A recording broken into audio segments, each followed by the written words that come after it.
following program was provided by an independent producer solely responsible for its content. The opinions expressed do not necessarily represent the views of this station, its staff, board of directors, or underwriters. Hey everyone, how's it going? Welcome back for the 5th episode of Sports Chatter TV. I'm your host, Evan Bedell, alongside my co-host here, Steve Atkinson. We're a show that discusses the 4 major professional sports. And right now, the Stanley Cup Finals are going on. So, Steve, let's get right into it with some NHL Finals here. Obviously, we got the Boston Bruins versus the Chicago Blackhawks. Yep. Game 3 just occurred last night. The Bruins got the great win there.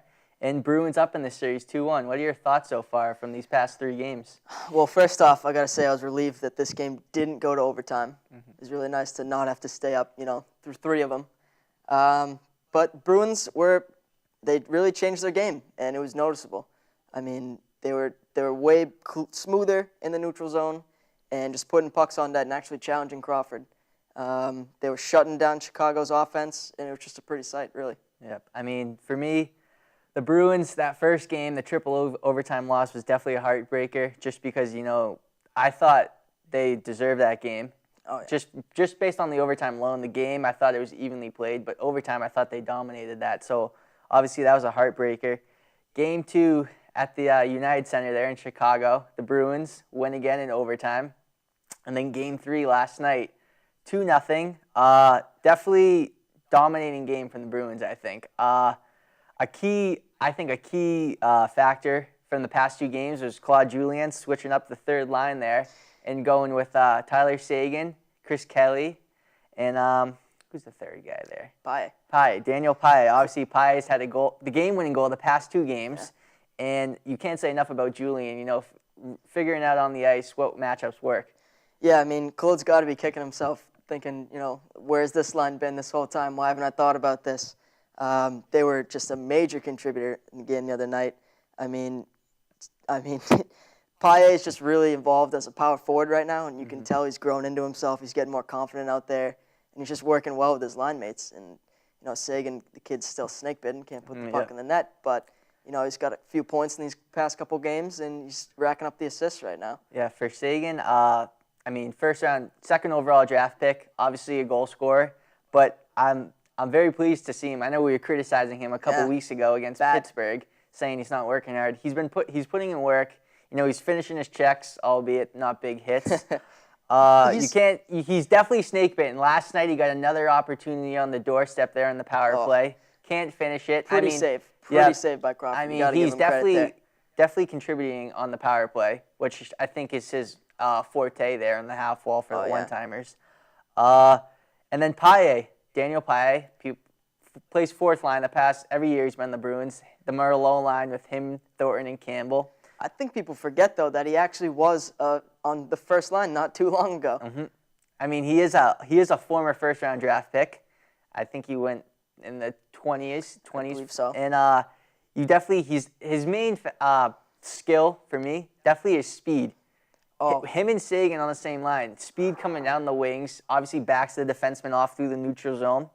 And you just see him every time Paille drew a penalty last night, got cross-checked. Yep. And then he's because he beat his man to the outside. Yeah, he's been finding his goal-scoring touch. Game 2, overtime winner there. And then last night, another great shot. Yeah, he's really evolving as a player right now. It's really great to see. I mean, him and Lucic as well. And, look at Bergeron, too. This guy who, in my opinion, should have been the true Selk winner. For those who don't know, the Selk trophy obviously going to the best defenseman. And, just looking at Bergeron alone, that guy, he just embodies what that trophy is about. 32 shifts last night. He took 28 faceoffs. He won 24 of those. It's really tough for Chicago to get anything going when they're constantly chasing the Bruins. Yeah, obviously he lost to Jonathan Toews, who's the captain for Chicago. Toews won the Selkie, and Bergeron came in second there. Definitely Bergeron, been playing well. Jágr, again, another snake-bitten form. Him and Seguin, guy we were ragging on not too long ago. Him and Seguin can't finish. Yeah, I think Jágr's picked up his play significantly. I agree. Him and Seguin, again, best when they're on the power play, both on the opposite half walls. I think, for me, sometimes Seguin tries to force it, obviously, across the ice on the power play, which, you don't really want to force a pass on the power play. Jágr Great pass last night to Bergeron. Pretty Beautiful. pass. The Grizzlies vet with a nice sauce Right through the backdoor. crease. Yep, absolutely Just wonderful. the speed, the accuracy, tape to tape. I mean, Bergie had half the net there to put it in all the time in the world. Just a beautiful, beautiful power play. But I think those who have picked it up, Chris Kelly, another one. That third line. Yep. Game 2, we had the first goal there. Just driving the net, chips, Crashing the net, pretty much chips it in over Crawford. This is the key to success for the Bruins, though. Just put the puck on net and crash and forecheck, and that's their game, and it's been working out for them. I know coming into this finals, obviously the Bruins had gotten major contributions from the first 2 lines.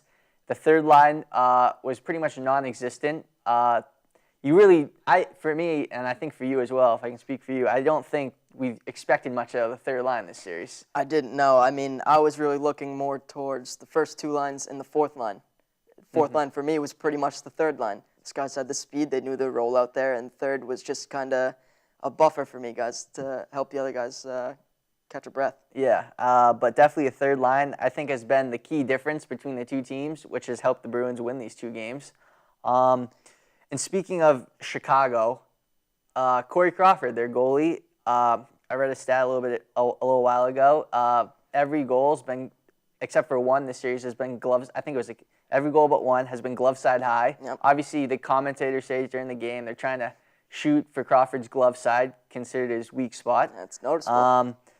And again, this season, out of all the goalies in the NHL, he left the most goals glove high side. You see Paille game-winning goal in Game 2. Yep. That was glove side, even though it was sort of glove side low. But I think Sagan's shot last night, glove. I mean, Marchand goes glove every single time. Horton goes glove. Lucic goes glove. So these guys did their research. Yeah. Between him and Tuukka, I think Tuukka's definitely outplayed him significantly. Oh, yeah. Definitely in for a big contract this offseason, even if the Bruins, knock on wood, don't win the Stanley Cup. I think he's in for a significant pay raise. And then just looking ahead, if the Bruins win the Stanley Cup, I think Tuukka Rask is definitely in consideration for the Conn Smythe, which is given the playoff MVP. Absolutely. So you hope the Bruins continue their pace of play tomorrow night and for Game 4, obviously at the Garden. So what are your thoughts for Game 4 here? Going into Game 4, don't really have much of any critiques for the Bruins. I think they're just playing really, really well. And Chicago, unfortunately, is now playing the Bruins type of hockey. Bruins are a way more physical team. They know this going in. They did their research. And what's really impressed me is just that the first 2 lines have essentially shut down Chicago's stars completely. These guys haven't been a factor at all, and they've been relying on their depth. And thankfully, they're still a good team, so they're hanging in there. But the Bruins they know who to go for. They know who to target. But going into Game 4, I really like their odds. I mean, it's another home game for the Bruins. Always a big help. What do you think? Definitely Game 4. I think that going in, keep hitting Jonathan Toews. Great captain, great player, definitely top 15 NHL player to me. Doesn't like contact. Simple as that. Complained when they played Chicago earlier in the playoffs, complaining about the hitting. You see every time the Bruins defensemen get a chance, they're finishing checks. I mean, obviously, it doesn't have to be a big check. You ride them off the puck. Every little hit makes a difference pretty much. And you see Seidenberg laying big hits. Yeah, Krejci gave Toews a look the other day. Chara, obviously. And I think that keeps shutting down Toews. I think he's definitely a playmaker. Patrick Kane hasn't done much. Obviously, last night, big surprise right before the game started. Marian Hossa, I think one of their top 4 forwards on the Blackhawks, Absolutely. gets scratched. Not healthy scratch, excuse me. Injured, upper body injury. So do you think that affected the Blackhawks game in some way? The Bruins game plan? I think the Blackhawks were a little caught off guard, even though they said after the game that they knew he might not play all along. What do you think about that? I think it was a shock to both teams, really. I mean, Claude, in the interview with Pierre, he was saying, they lost a big guy, and obviously that's going to go into the way we played tonight. And I think if you're a Chicago Blackhawk, it also comes as a big shock. You're losing one of your top goal scorers, one of your top playmakers out there, and you're going into your first away game at the Boston Garden.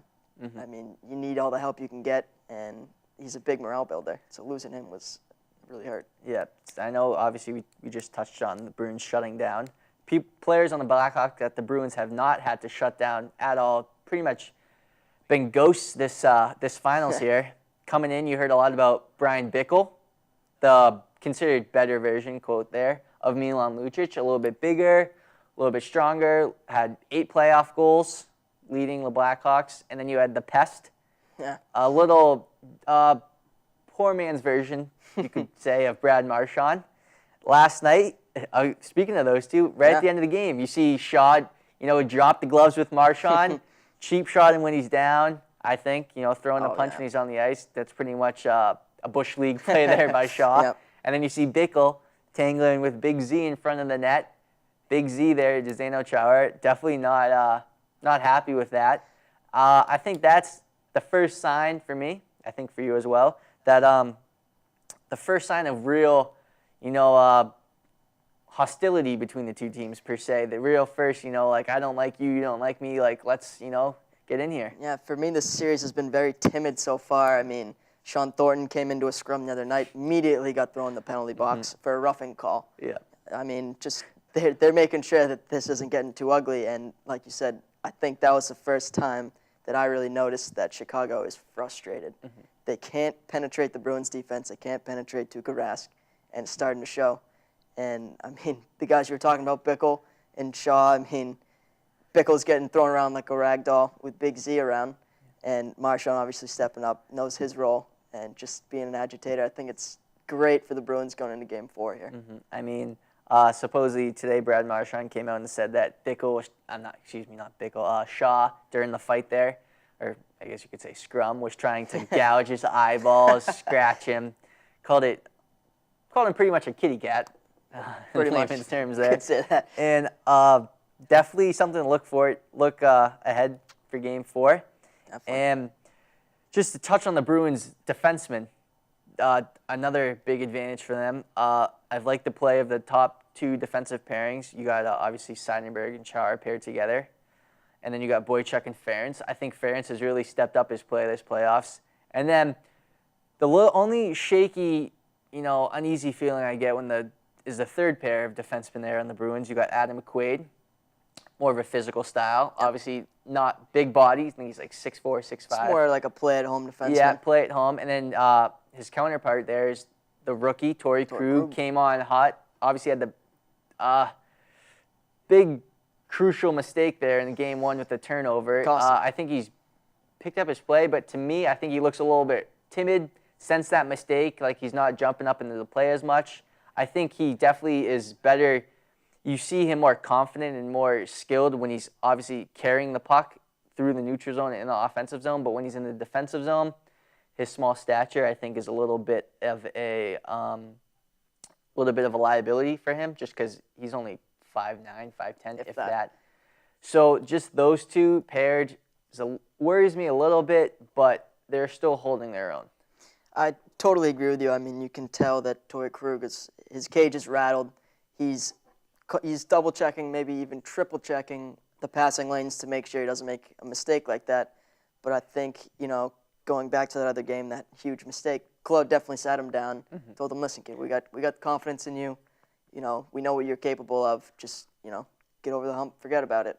And like you said, you can tell he's a lot more poised in the neutral zone. He's still skating it up. He's still an offensive presence, but he's definitely watching what he's doing with the puck in the Bruins zone. I mean, I think that's definitely going forward. If it gets into crunch time here in Game 4, Game 5, you've already seen it a little bit. The more later on in the game it goes, you see Krug paired with Seidenberg rather than McQuaid. You see McQuaid paired with someone else. You see Krug out there with Chara a few times too. So they're trying to split it up and put the vet with the vet with Krug, and then the more all-around skill defenseman with McQuaid. They're trying to even it out so it's not such a glaring hole in their defense, even though, like I said, it's not that big. To be honest, I don't even know if I would call it a hole. Really. Yeah, it's more nitpicking. Yeah. Just Are something they to the lower end of the totem pole? To yes. something to you and me, since we've played hockey for so many years. Yes. It's something you notice compared. I mean, obviously, Zdeno Chara, I think best defenseman in the league. I think he's the number if you one compare defenseman him for the Bruins right now, too. If you compare him to McQuaid, it's not even really fair. no. But it's just like you see that. You see Chara and Seidenberg go out, dominate, and then you see the third pair go out next shift, and it's sort of a drop-off. Obviously, again, we're nitpicking. Been very pleased with their play so far. Probably the one thing I got to praise the Bruins about is just their defensive play. They're getting sticks in the passing lanes. Every shot that Chicago has is to the outside. Tuukka, a magician with rebound control, just pushing everything out there. He's not taking any chances, and it's really effective. Yeah, so I think we'll ask you in a little bit. Key factor for next game, for me, definitely shutting down, like I said, those top two lines. Keep shooting glove high side on Crawford.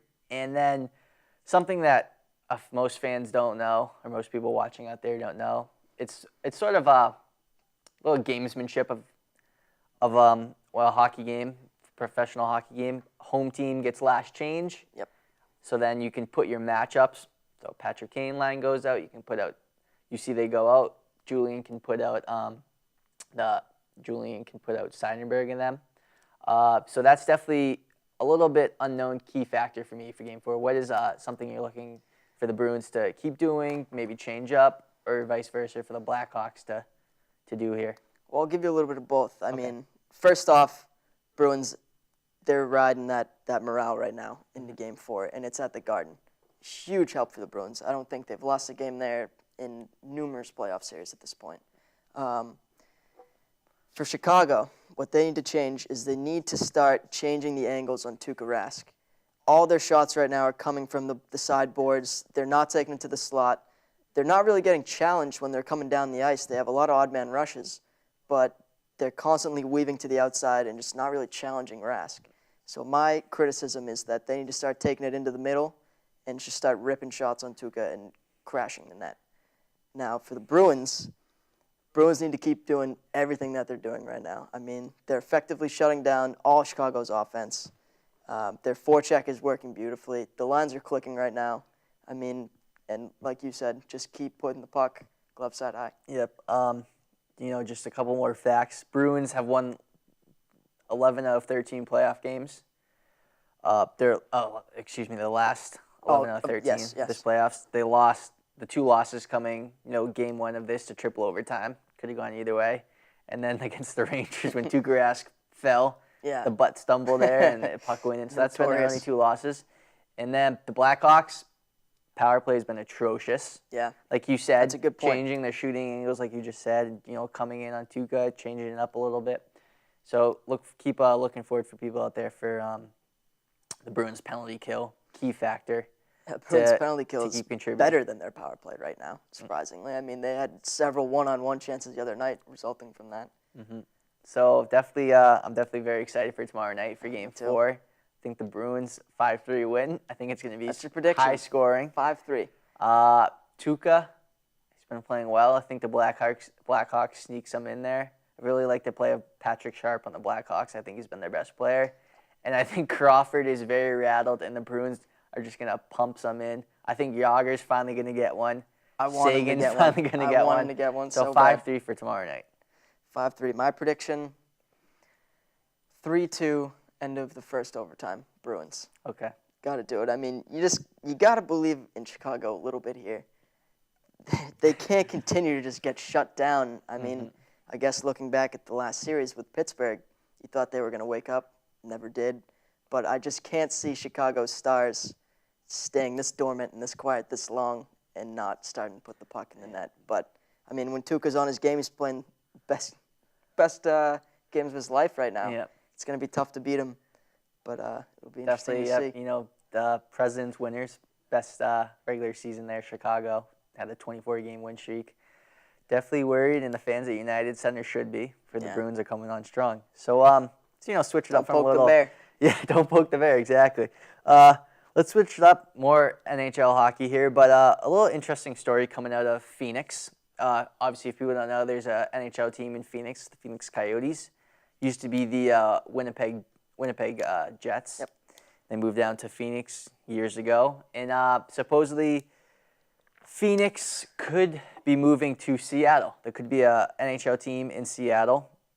The company that owns the Phoenix ice hockey rink didn't renew their lease deal, so it looks like they could be moving to Seattle as part of a $220 million deal.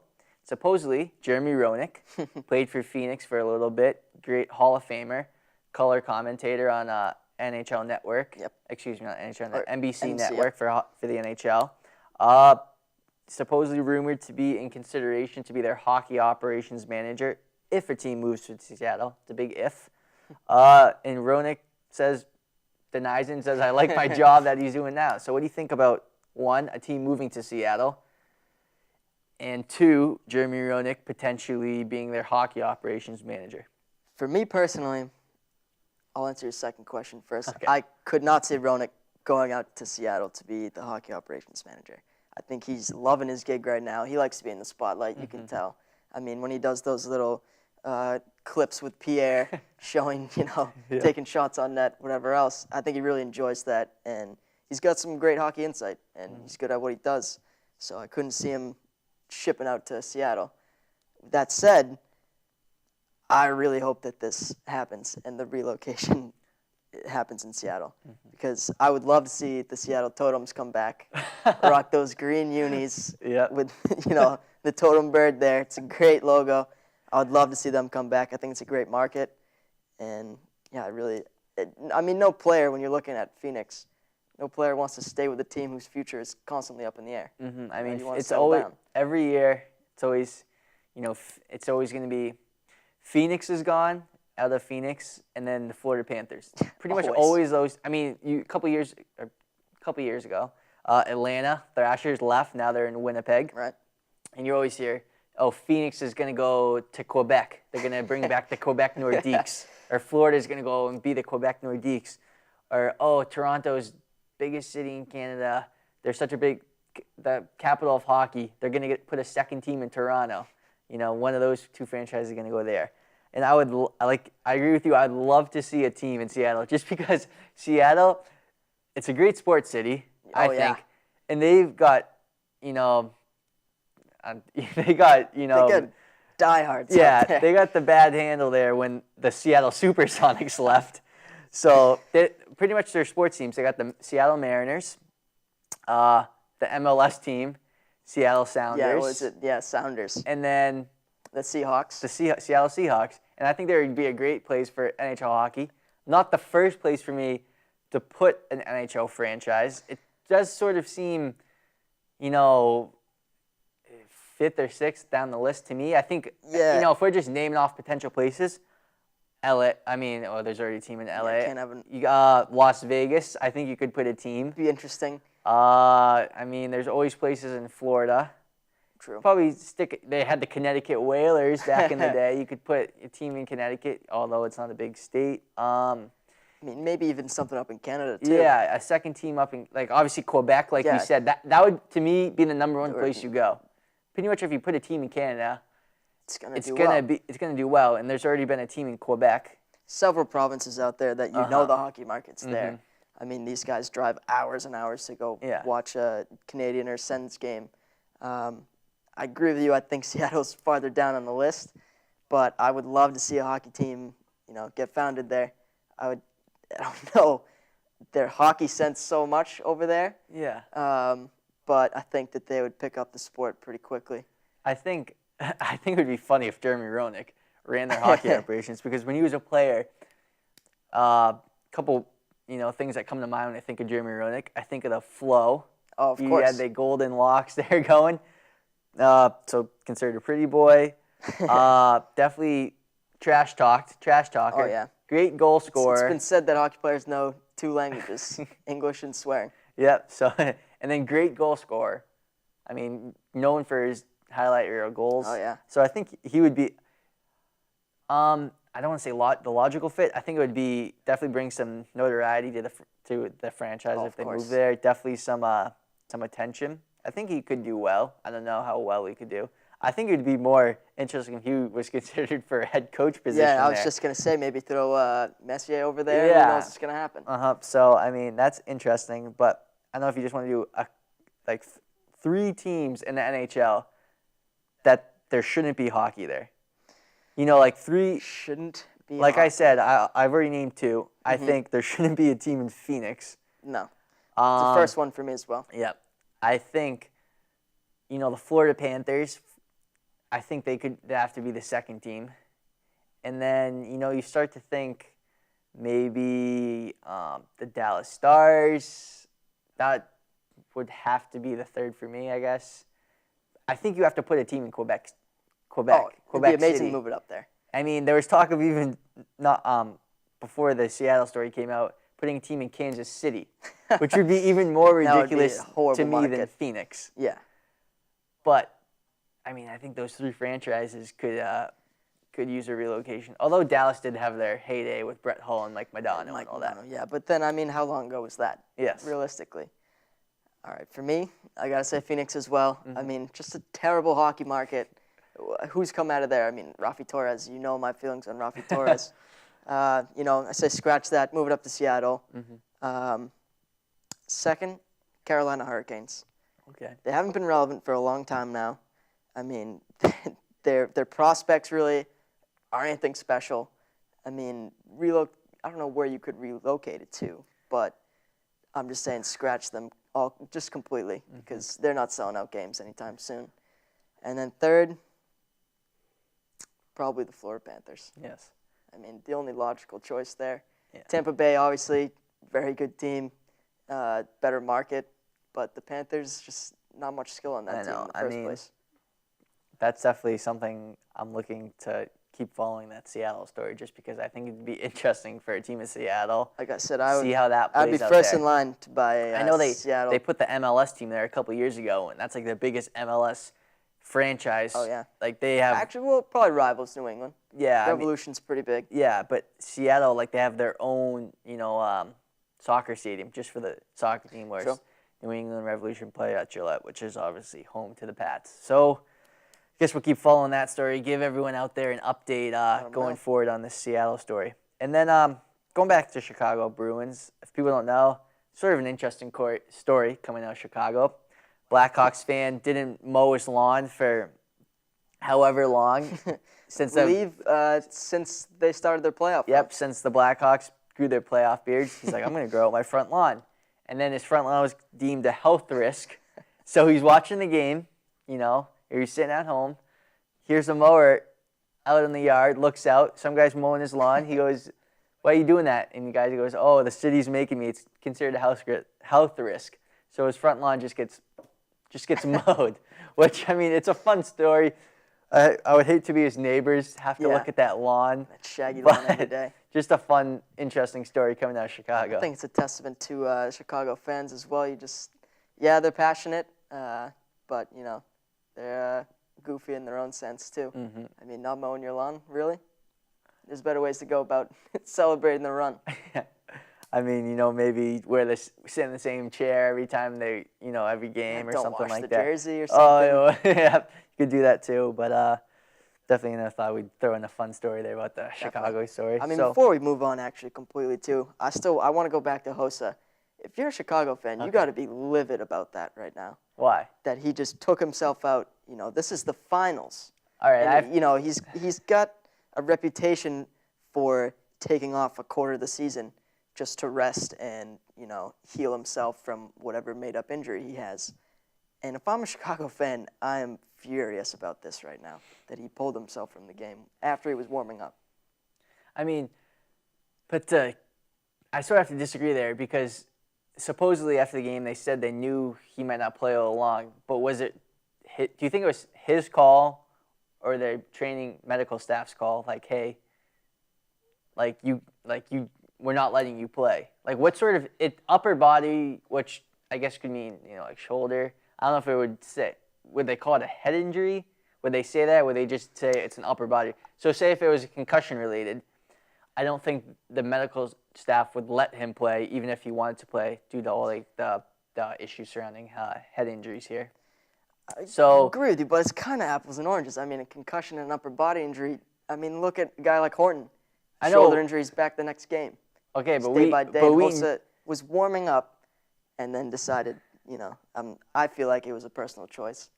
He said, can't do it tonight. But do you think it was a personal choice, like I'm not like tough enough to play, or like a personal choice, like I know I'm not 100%, and I know if I play, I'll be hurting the team. Probably the latter. So I'll it'll be admit hurting the team? Yeah. I think Okay. he's looking at the overall picture, but, in the back of his mind, he's looking at himself, too. He's probably thinking, I'm a little tired. I'm sore. Don't really want to play tonight. See, I think that's how I I think he picture would him play personally. through. I think he would have played through the injury, unless, like we said, unless it was something concussion related, or he knew that he was hurting the team if he played. Like he would do more harm than good. I mean, he can get short-shifted, though. Okay. Quinville's going to know that. I mean, if I'm a fan, And I'm so furious you're about saying this. if he's that injured, you throw him out as a decoy, sort of. Yes. I mean, throw him Okay. out there, maybe penalty kill, just have him Okay. interrupting passing lanes.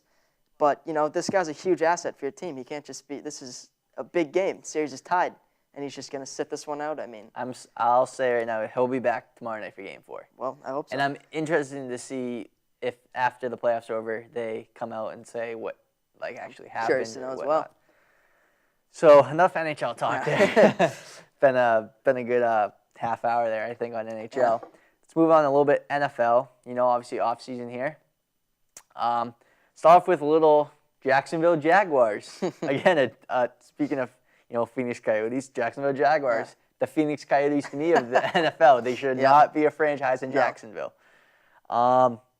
They obviously at the NFL draft a couple months ago, they drafted Denard Robinson, who, if people don't know, electric player, unbelievable. former quarterback out of Michigan. Shoelace was his nickname because he didn't tie his shoes. More, to me, of a project pick, more of an athlete, great athlete, All-around, obviously. Can't deny that. Say they're going to use him sort of a jack of trades, return punts, maybe play a little wide receiver, a little quarterback. So what do you think about, not really sticking him to one position, sort of using him in various spots? And do you think that's a good move by Jacksonville? To be honest, I do think it's a good move on Jacksonville's part. I mean, depending upon the type of player that you have, it's either going to hurt them or it's going to hinder them, throwing them into a bunch of different positions. I mean, if you look at a guy like Troy Brown, obviously natural athlete, he's going to play offense and defense, and it works out well. As far as Robinson, I think it's a good move because, as you mentioned before, the kid's an unbelievable athlete. He's got the hands, he's got the speed, he can jump. I mean, he's sitting in on running back meetings. He's doing plays as a quarterback. And like you say, he's just going to be a jack of all trades. And, this is his first time in the bigs. It'd be good to see what he likes and what works best for the team in general. I mean, I think he's sort of a la, Brad Smith. He was played quarterback at Missouri, then went to the Jets, and he sort of played everywhere for the Jets. And then obviously he's not with the Jets anymore. So I'm definitely, like you said, I'm interested to see. I think he'd be great. I mean, there's no really quarterback for Jacksonville. They drafted Blaine Gabbert out of Missouri, first-round draft pick 2 or 3 years ago. Not high on him. His nickname supposedly is Blame Gabbert because he blames everyone but himself. They had David Garrard, shipped him out. He's retired now. So there's not really. I guess they're going to go with Gabbert, see one last run, see if he can live up to his first-round pick. The great Gabbert. But I think if that doesn't work out, you look at Robinson, give him a shot maybe. For sure. You don't got much to lose there. Exactly. I mean, when you're looking at a team like Jacksonville, why not throw this kid wherever you want, see how he does? Because, honestly, it's not going to hinder your team any. Yeah. So it'd be interesting to see what happens. Yeah. The opposite of a rookie here. Yeah. The grizzled vet of the Green Bay, former grizzled vet of the Green Bay Packers. Donald Driver, a wide receiver. He'd been there for 14 years. He's 38. Just retired after this last season. Says he would unretire to play for only unretire to play for the Green Bay Packers. Wouldn't play for any other team, only the Packers. So what do you think that says about, you don't really see that much loyalty in professional sports these days where players only playing for one team their whole career, jumping ship, a la LeBron James. Yeah. What do you think that says about, Donald Driver as a person, as an NFL player, as an athlete, for his loyalty to the Packers there?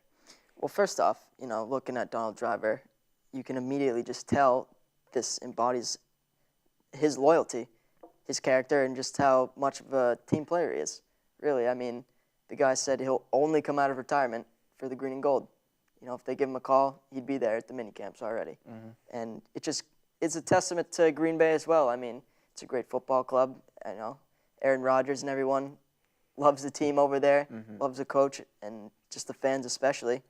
And, you know, I always love hearing a story like that where a guy's loyal to his team and wants to ride it out when, you know, in this day and age, it's a business, really. Yeah, I mean, definitely, he's had a great career there for the Packers. He come with a lot of big plays there. He's 38. I don't know how much he has left in the tank.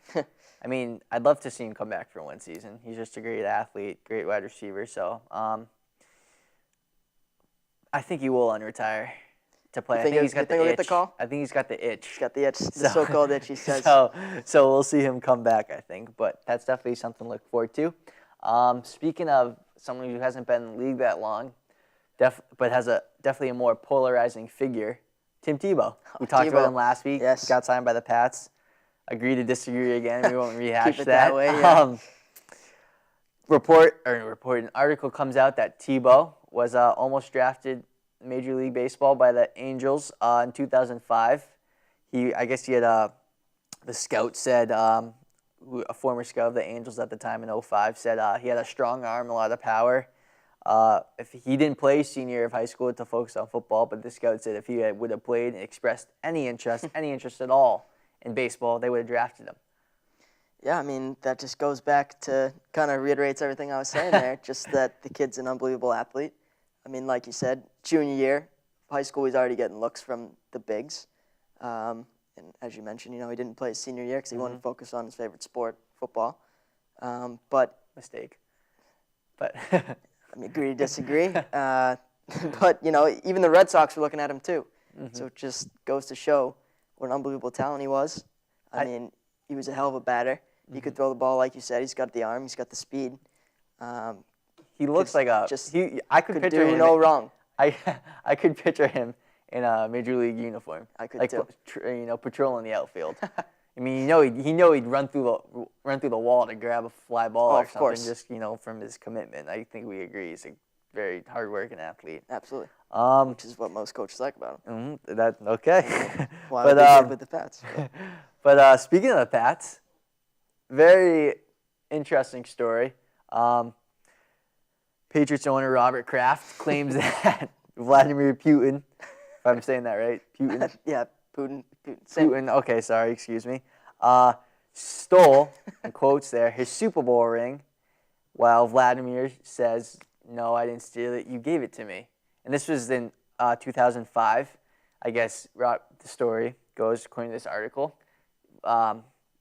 Robert Kraft gave him his ring to, try it on. I believe it was the first Super Bowl ring Yes, that he had it was. as well. Very it sentimental. Was.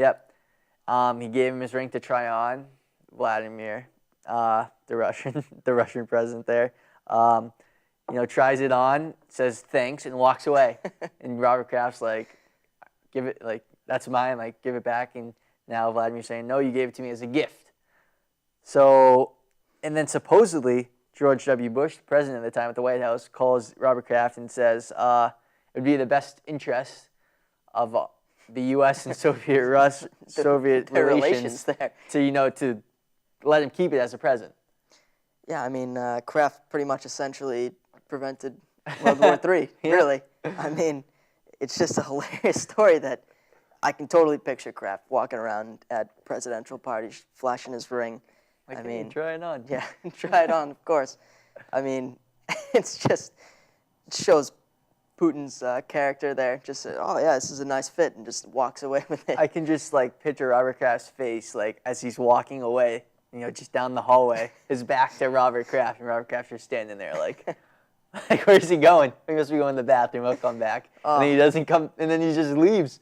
And he hasn't had it since, apparently. Nope, hasn't even replaced it, gotten a new one. Nope, he just kind of that's a lot of washed years. his hands of it. And it seems interesting it's coming out now. I mean, it happened in 2005. Yeah, I'm not sure what prompted this story, but neither am I. But definitely sort of weird story coming out of Foxborough let that be there. a lesson to you. Don't show your rings to Vladimir Putin. Yeah, I mean, I guess I don't know, just a bad situation for I mean, Robert is he Kraft. even a football fan? I have no idea. That's maybe. Maybe he just don't liked know. how it looked on his finger. That could be Funny it. part is that it has Robert Kraft's name on it. Yeah, so He's still wearing it. but it's a present supposedly. So I mean, that's definitely something to keep following. I guess it was on CNN and all the political networks there. So definitely something. And then not NFL football, college football here. Johnny Manziel, Heisman winner last year, quarterback at Texas A&M, freshman. Was a freshman this last season, tweeted the other night that, he, swear word there. Yeah. I can't wait to leave College Station, which is where Texas A&M is located. I can't wait to leave. And people just ripped him up like how bad can it be? You're the Heisman winner, you're probably the main man on campus. You're the quarterback of a high-profile football program. I mean, I think the best move for Johnny Football there is to just get rid of the Twitter completely, because it's only caused him nothing but trouble. Mm-hmm. But going back to the tweet, I mean, in hindsight, was it a good idea? No. But, and like you said, I mean, Texas A&M, they worship the ground that he walks on there. I mean, they think he's the greatest football prophet. Yeah. And every college student, I think, hits that point where they say, oh, I'm ready to get out of the dorm. Mm-hmm. But if you're Johnny Football, if I put myself in his shoes, I'm not ready to go anywhere. I know. He sent out a tweet later, a following tweet after that saying, I love A&M with all my heart, but please, walk a day in my shoes. Okay, gladly. I'll walk a day in your shoes. I'm sure you would, too. Oh, yeah. So he gets to hang out with all these famous celebrities and athletes. So, I mean, I would just carry the Heisman around everywhere. There you go. That would work, too. Let's move on to a little NBA. NBA Finals going on right now, starting at 9 o'clock, so about 15 minutes from now on a Tuesday night here. But that, around here in New England area, I think probably around the country, is not the biggest story in the NBA. To me and you, biggest story is Doc Rivers. Oh, of course. Head coach of the Celtics, highest paid coach in the league, possibly leaving the Celtics to go coach the Los Angeles Clippers, leaving with KG, and there's talks. It was pretty much a done deal. Last night done deal, and then coming in tonight, the deal fell through. Supposedly, not to get into too many specifics here, there's going to be Doc Rivers, Kevin Garnett, going to a Los Angeles Clippers, and then the Celtics were going to get DeAndre Jordan, center, 7-foot center, athletic, 2 first-round draft picks. Supposedly Eric Bledsoe, but the Clippers didn't want to put him in the deal, and that was sort of the hinge. Celtics wanted him, the Clippers didn't, so it's sort of that's sort of what made the deal fall through. And then all this extra stuff we'll get into a little bit would be sort of set in motion with that deal. What do you think that the Celtics? I think it would be a smart move, in all honesty, just because the Celtics are a rebuilding team. I think you have to be honest going forward. The era is over. Yeah, no more big. Obviously, there's the big 2 last year with Kevin Garnett and Paul Pierce. And I think Doc, he doesn't want to coach a rebuilding team. So what's the point of paying a coach? I think it was like $7 million a year, highest paid coach in the league. That much money to coach a rebuilding team that's not really going to contend for anything if he doesn't want to be there in the first place. Why not get something for him while you can? I mean, I think that's not the best you could get for him and Kevin Garnett, but it's better than nothing. I think it's the best option right now. I mean, if you're a Celtics fan, obviously you don't want to see this happen, but it's the best of your options. And I think the Clippers would be so dumb to miss out on an opportunity like this, because, I mean, Bledsoe's off the table. Yeah. They took Jordan and 2 picks. 2 first-round draft picks, and supposedly the Clippers didn't want to give him that second first-round draft pick, which is, you're getting the coach you want, and Kevin Garnett, as well as a you Hall can of probably Famer. get 2-3 years out of KG. Yeah. I mean, for me, what made this trade the best was Bledsoe. I thought that's what actually made it a fair trade, to be honest. Because Jordan, if you think about it, he's pretty much the same stature. He'll give you the same points as Kendrick. Yeah. I mean, I think he's Kendrick more Perkins, athletic than Kendrick Perkins was, but but not think- a very good offensive player. Yeah. He's defensive more like player. highlight reel, He's like more alley-oop, a stuff Perk. like that. And and then 2 picks for Doc and KG. I mean, you'd be stupid to miss out on an opportunity like that. And now it's down to 1 pick right now. Yeah. Or so the Clippers want.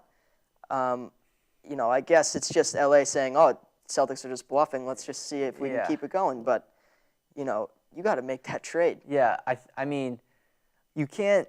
The Clippers, I think, have to make that trade, one, or make that. Well, yeah, it would be a trade. Make that trade happen, one, and then supposedly, since it fell through, the Celtics supposedly want Doc Rivers back to coach, but one, does Doc want to come back? I heard that he does. Like he doesn't. I don't think he does, in my opinion. And you're gonna pay him all that money, like it's sort of this. The Clippers are like calling Boston's bluff, and the Celtics almost have to give into it. But I think if you're the Celtics, you know what you want. Yes. You can shop around. I think if these guys are going to keep, pulling offers off the table, then you go, all right, see you later. We're looking elsewhere. I think eventually something will happen, but by the start of next season, I don't think Doc Rivers will be back to coach the Celtics. I don't think so either, and I don't think KG will be around. I mean, there's think, there's also talks. Personally, I think the trade is going to happen between Okay. LA and Boston. It's just going to take more time, and maybe Bledsoe in 1 pick, or definitely 2 picks out there. There is for that, Jordan, too. and like I stated a little bit earlier, the second aspect of this proposed deal was one, what would happen to Paul Pierce? He's owed $15 million by July 30th. Would he get bought out, which would be for $5 million? So no, he's no longer a lifelong Celtic. Excuse me. What happens? What's his situation? Is he worth that much? Could they potentially? I'll break it down into 2 aspects. Supposedly, if the deal happened with Bledsoe Eric Bledsoe, point guard for the Clips, coming to the Celtics, supposedly the Celtics would try to package Eric Bledsoe and a Paul Pierce in a deal to Atlanta Hawks for Josh Smith. Supposedly Josh Smith played high school ball with Rajon Rondo, so there's sort of that friendship. You see that a lot in the NBA now. Yeah. Friends, teaming up with friends to play on the same team, which brings me to my second point. The Clippers, supposedly, Chris Paul is running that team pretty much. Oh. He's the puppeteer there. Yeah. He got, I think we talked about this the first show, supposedly got Vinny Del Negro fired. Yeah. Like I said, he claims he didn't, but we both thought that he did. And supposedly he's trying to bring Dwight Howard, center for the Los Angeles Lakers, to the Clippers. And this would happen supposedly. Again, this is all speculation. That this would happen by the Clippers trading Blake Griffin and another player in the Clippers For Dwight? to the Lakers for Dwight Howard. So Blake Griffin, the superstar player in the Clippers, would be traded to the Lakers for Dwight Howard. That's the supposed deal. If all this happened, which is a big if, and it doesn't look like it's going to happen, but that's the second aspect, that if all this occurred, the Celtics could potentially get rid of Paul Pierce, and the Clippers could get Dwight Howard. So if you look at that Clippers team, again, big speculation. I know it's a lot of info, but if all this happened, the Clippers would have Dwight Howard, Kevin Garnett, Chris Paul, and then, you got Lamar Odom. You got some, supporting cast there. And then Doc Rivers. That's a, pretty good team. You Again, can it's a tell big that if. the Clippers are trying to make moves here. And, I mean, with all the speculation that's going around, there's obviously some heavier and lighter trades that are going on there. I mean, seeing Blake leave I think LA would be burned to the ground. I mean, and the funny thing about that is that, to me, is that Dwight Howard obviously went from Orlando, forced his way to the Lakers this past season. He was an emotional wreck for the Lakers.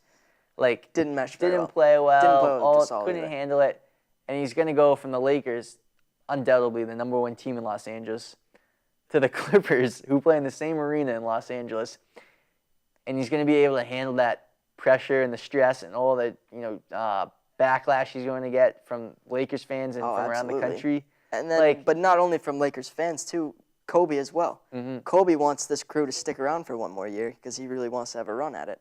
So I mean, if you walk out on Kobe Bryant, that's a big enemy there. Yeah. So I mean, again, it doesn't look like, supposedly as of tonight, 8:45 at Tuesday night, doesn't look like it's going to occur. But again, I think going back to the main point, I think we both agree that. Well, actually, you think Doc Rivers will be back, correct? I don't think he'll be back. Then no, we both think, agree that Doc Rivers he'll definitely won't be be gone, back. but I think he will be going to LA. I Okay. think that's his destination. And I think he isn't going to be going to LA. He won't be coaching the Celtics. I think he's going to take a year off, go into broadcasting, or because he'd be.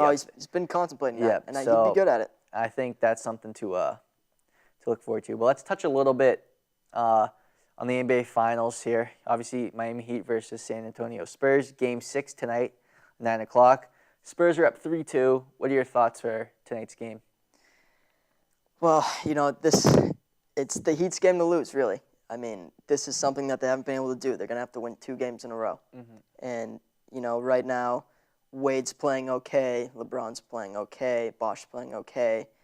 And if these guys want to win this series, LeBron especially seriously needs to pick up the aggression out there. And overall, as a team, they need to rally behind him and just understand that he needs to be the leader right now. Mm-hmm. Obviously, going up against the Spurs, with Parker and everybody else. Ginobili. Yeah, mm-hmm. It's a tough matchup. Mm-hmm. And the Spurs are playing some of the best basketball that I've seen in a long time. Yeah, Ginobili finally, he had his first big game, I guess you could say, at the finals, Game 5. Tonight, I think the Heat are going to win. I think LeBron's going to have one of those monster career-defining games. He has to step up right He has to. And then I still have to go with the Heat, Game 7, if there's a Game 7, the Heat to win it all, just because I think LeBron James alone, freak of nature, heck of an athlete. I think, he can carry the team alone just to a championship again for their second. But, I mean, I guess we'll see how it plays out. The Spurs definitely a more veteran team there, so. I do agree with you, though. I think ultimately Miami is going to win in 7 because it's just going to fall on LeBron right now. And I think he's going to wake up and realize what's at stake right now. He could potentially lose tonight, So after tonight, we'll definitely will alter LeBron's legacy. I think we can both agree positively or negatively, depending on the outcome.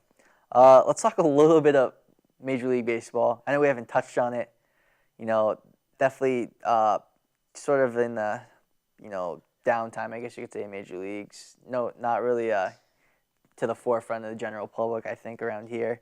But I want to touch on the pitcher for the LA Dodgers, Clayton Kershaw, supposedly going to be the highest paid pitcher in Major League Baseball. Landmark contract nearly worth $200 million. What do you think about a pitcher or an athlete alone getting that much money? I'm never for it, honestly, because it just illustrates how the game is becoming a business, and that's the forefront. Mm-hmm. And, look at some of the contracts around the league right now, like A-Rod, Jeter, a few other guys from the Dodgers as well. It's embarrassing. And, a pitcher alone, who knows what kind of season this guy's going to have? Who knows if they're going to really want him around? Obviously, he's playing some unreal ball right now, and he's throwing some cheese out there. But who knows? How long is this contract for? Supposedly $7 to $8 million. I mean, how many years? 7, 8 years. Mm-hmm. Yeah. So that's a pretty long contract. If this guy's even going to be like a franchise player, really, he won the NL Cy Young, 2011. So he definitely has the numbers. I think we both agree that I don't think a player.